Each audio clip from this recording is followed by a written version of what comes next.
안녕하십니까. Y타임스 논평의 추북일입니다. 오늘은 4월 3일 날 있었던 보궐선거 이야기를 좀 하겠습니다. 민주당이 대패를 했고요. 민심 이반이 얼마나 큰지 이걸 확인한 선거였다, 이렇게 이야기할 수가 있습니다. 이 4월 3일 날 치러진 두 군데 국회의원 보궐선거가 있었죠. 그리고 세 군데에서 지방의회 보궐선거가 있었는데, 이 선거 결과를 한마디로 이야기하자면 민주당에 대해서 국민들의 마음이 확실히 떠났다, 이걸 확인시켜 주는 것으로 마무리됐다, 이렇게 평가할 수 있을 것 같습니다. 비록 이번 선거가 두 군데에 불과했습니다만은 사실 의미는 엄청납니다. 이번 4월 3일 보궐선거에서 경남 창원 선거구에서는 민주당과 정의당이 단일화를 해가지고 정의당이 여영국 후보가 이 여권 단일 후보로 나섰는데 42,063표, 45.75%를 얻었고요. 그리고 이제 한국당의 강기훈 후보는 42,159표, 45.21%, 불과 0.5% 차이 납니다. 504표 차이로 어렵게 이겼는데, 개표율 95% 갈도록까지 계속 한국당 강기훈 후보가 앞서 있다가 막판에 역전승을 했습니다. 아주 어렵게 선거를 이겼다, 이렇게 볼 수 있을 것 같습니다. 통영 고성은 자유한국당 정점식 후보가 47,082표, 59.5%, 약 60%를 얻어가지고 민주당 양문석 후보를 압도적 표차로 이겼습니다.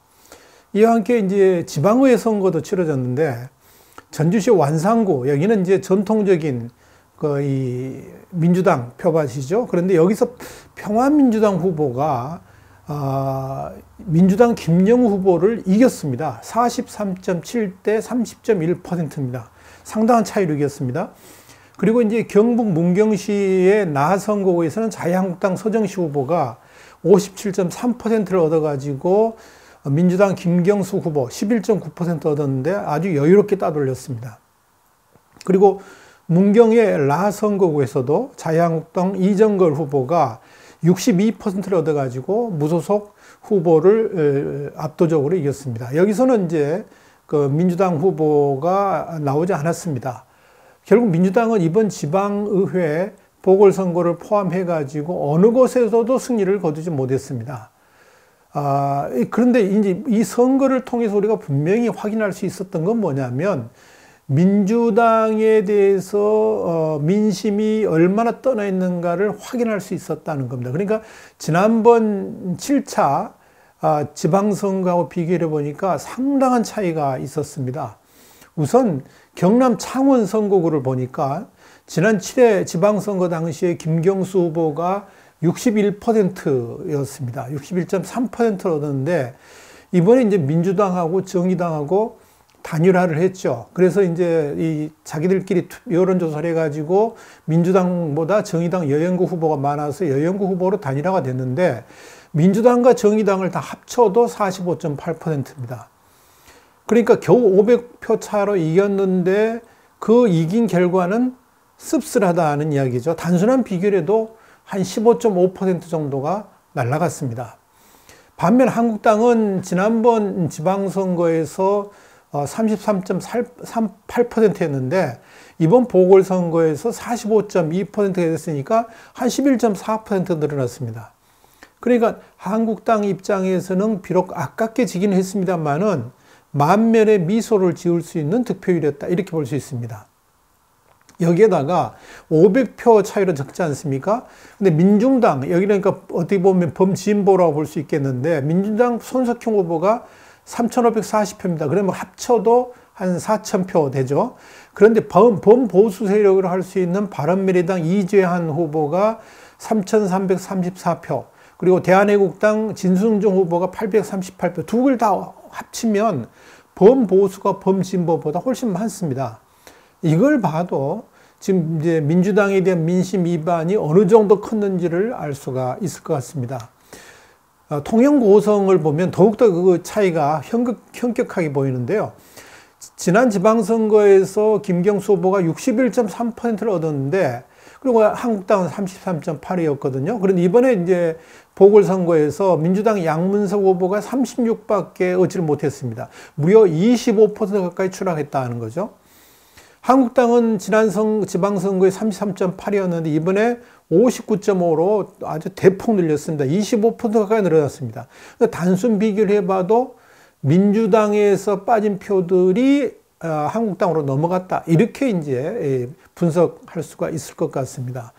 그러니까 이렇게 보면은 지금 지난 지방선거하고 비교해 봤을 때 민주당이 지금 얼마나 엄청난 추락을 하고 있는가를 보여줄 수 있는 거죠. 그러니까 이번 선거 결과를 통해서 정치판에는 굉장히 영향이 크다 이렇게 볼 수 있는데 아무래도 가장 큰 충격을 받은 쪽은 민주당일 겁니다. 이번 선거 판세를 뭐 오늘 주요 언론들 보니까 1대1이다. 그래서 뭐 체면치를 했다. 참 어떻게 이걸 체면치레를 했다. 1대1이니까 괜찮다라고 해석하는지 모르겠습니다. 아니, 만약에 그 정의당 후보가 500표 차이로 이긴 했습니다만 거기에 민주당과 정의당, 그것도 민주당이 패배해가지고 정의당 후보로 단일화된 건데 그것이 이겼다고 그래가지고 민주당이 체면치를 했다? 이 웃기는 해석이죠. 그러니까 이번 선거 판세를 한마디로 요약하자면 내년 1년 후에 다가올 총선에서 민주당이 2당으로 추락할 수도 있다는 위기감을 보여준 겁니다.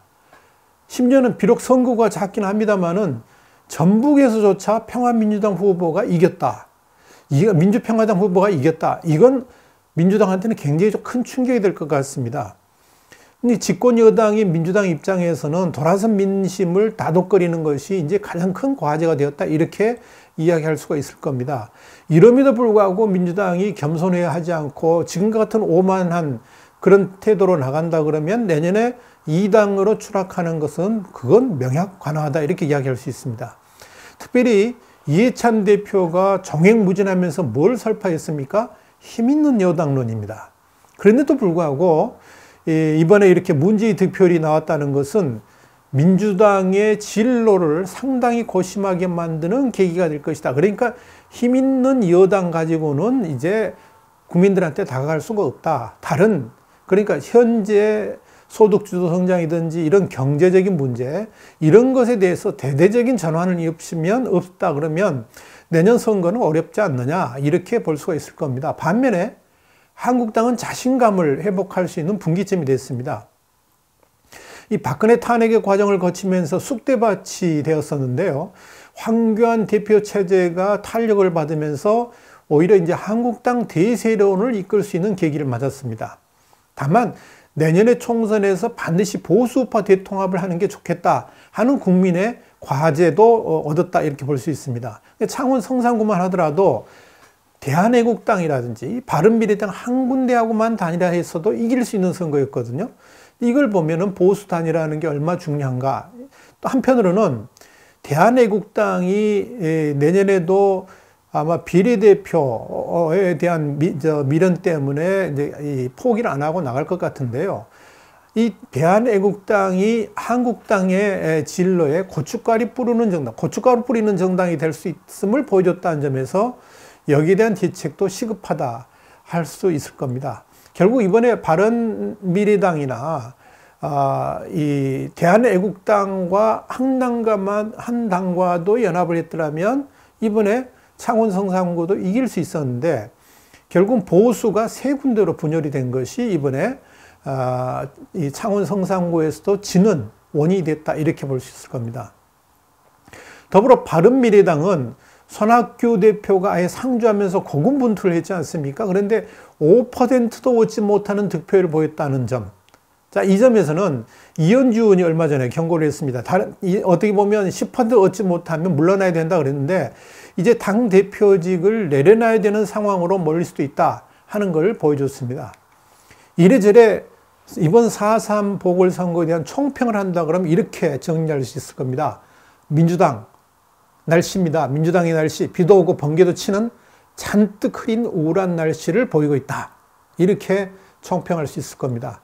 한국당은 반면에 환하게 긴 날씨에 미세먼지도 대폭 줄어든 상쾌한 날씨였다. 이렇게 평가할 수 있을 겁니다.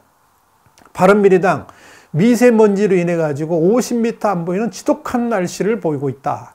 그래서 앞이 캄캄하다. 이렇게 평가할 수 있습니다. 민주평화당 한 치 앞도 안 보이던 캄캄한 궂은 날씨에서 태양빛이 보일 듯 말 듯 나오기 시작해서 희망을 갖게 하는 날씨다. 이렇게 비유를 했는데 사실 민주평화당은 내년 선거에 대한 희망이 전혀 없었거든요. 그래서 이제 민주당하고 차라리 통합을 하자는 움직임도 심했고 민주평화당이 과연 내년에 선거에서 한 석이라도 얻을 수 있을까 이런 우려들이 많았는데 이번에 이제 비록 조그만 선거구입니다만은 아니다. 민주평화당만으로도 이길 수 있겠다는 조그만 신락 같은 희망을 이번에 선거가 던져줬다. 이렇게 봅니다. 그런 의미에서 민주평화당이 다시 좀 힘을 얻지 않을까. 그렇게 되면 이제 이 민주평화당이 지금 현재의 더불어민주당하고 어떻게 보면 차별하는 전략으로 갈 수도 있겠다 하는 입장에서 본다 그러면 앞으로 이 더불어민주당이 민주평화당과 공조하는 것도 그렇게 쉽지만은 않지 않겠다 이런 생각이 듭니다. 자, 선거에 대한 전반적인 이야기를 했는데 여기서 또 꼭 하나 좀 짚고 넘어가야 될 이야기 하나 있습니다. 어떻게 보면 사족 같은 이야기인데요. 여론조사를 도대체 믿을 수가 없습니다. 어떻게 보면 해도 너무했다 하는 여론조사 결과들. 이 추세도 못 맞췄거든요. 요즘 많은 보수파 사람들이 의구심을 갖는 것 중에 하나가 한국갤럽하고 리얼미터에서 또 여러 여론조사들에서 발표를 하고 있는데 대통령의 지지율이기보다는 직무에 대한 평가를 발표를 하고 있는데 많은 이 보수파 사람들이 이걸 믿을 수 있냐 이런 이야기를 많이 합니다. 그런데 이번 4.3 보궐선거를 통해 나타난 건 뭐냐면 역시 여론조사를 믿기는 어렵겠다 하는데 저도 동감을 하게 됐습니다. 막판까지 박빙구도를 펼치면서 치열한 득표 싸움을 벌였던 이 경남 창원 성산구의 여론조사를 보면 그동안에 해왔던 여론조사들이 얼마나 이게 현실하고 동떨어져 있는가 이걸 지금 볼 수가 있습니다. 물론 여론조사 발표 시한이 D-6일이기 때문에 막판의 여론이 달라졌다 이렇게 핑계댈 수 있겠는데 그럼에도 불구하고 흐름을 제대로 보여주지 못했다는 그 질책을 피할 수 없게 됐습니다. 이 창원 성산구에 대한 리얼미터 1차 조사가 3월 15일, 16일 있었는데 이때는 이제 민주당 후보가 포함된 거죠. 이때 이제 한국당이 30.5, 정의당 29.5, 박빙이다. 그런데 만약에 민주당하고 정의당하고 합치면 산술적으로는 47.5 대 30.5니까 이게 압도적으로 정의당이 이길 것이다. 그게 이제 리얼미터 2차 조사에 그렇게 나온 겁니다. 3월 26일, 27일 보니까 리얼미터 2차 조사에 35.7 대 44.8로 정의당이 압승한다. 이런 결과를 내밀어 놓은 겁니다. 같은 시기에 PNR 조사는 오히려 반대로 한국당이 압승할 것이다 하는 조사를 내놨습니다. 그리고 중앙일보 조사도 3월 25일, 26일 있었는데 정의당이 41.3, 한국당 28.5로 역시 압승, 정의당 압승 예측을 했습니다. 더 가관인 것은 리서치뷰가 바로 선거일 전일이죠. 전일에 예측 조사를 했는데 44대 39.7로 물론 한 5% 차이가 납니다만 한국당의 우세를 예상을 했습니다. 다 빗나갔습니다. 선거 결과는 어땠습니까? 0.5%의 박빙이었습니다. 그런데 이 박빙 구도를 간다고 예측한 여론조사가 하나도 없었고 이것도 보니까 이게 통계의 오차 범위를 훨씬 벗어나 있었다 하는 이야기입니다. 이런 이 여론조사의 결과를 보면서 우리가 어떻게 이 여론조사를 제대로 믿고 현재 추이가 어떻다 이걸 판단할 수 있을까 하는 의심이 듭니다. 이런 상황에서 리얼미터나 한국갤럽의 대통령의 직무에 대한 지지도가 정확하다, 상당히 정확한 추세를 반영하고 있다라고 말할 수 있을까? 저는 여기에 대해서 상당히 의구심을 갖게 됩니다.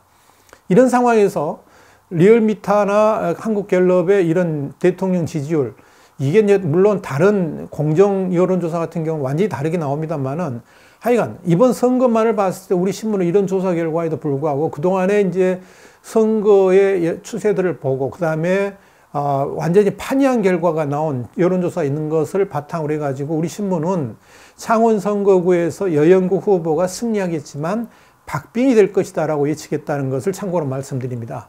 자, 오늘은 Y타임스 논평은 4월 3일 보궐선거 민주당 대패, 민심 이반이 재확인되었다 하는 제목을 가지고 함께 생각을 했습니다. 다음 시간에 다시 뵙겠습니다. 감사합니다.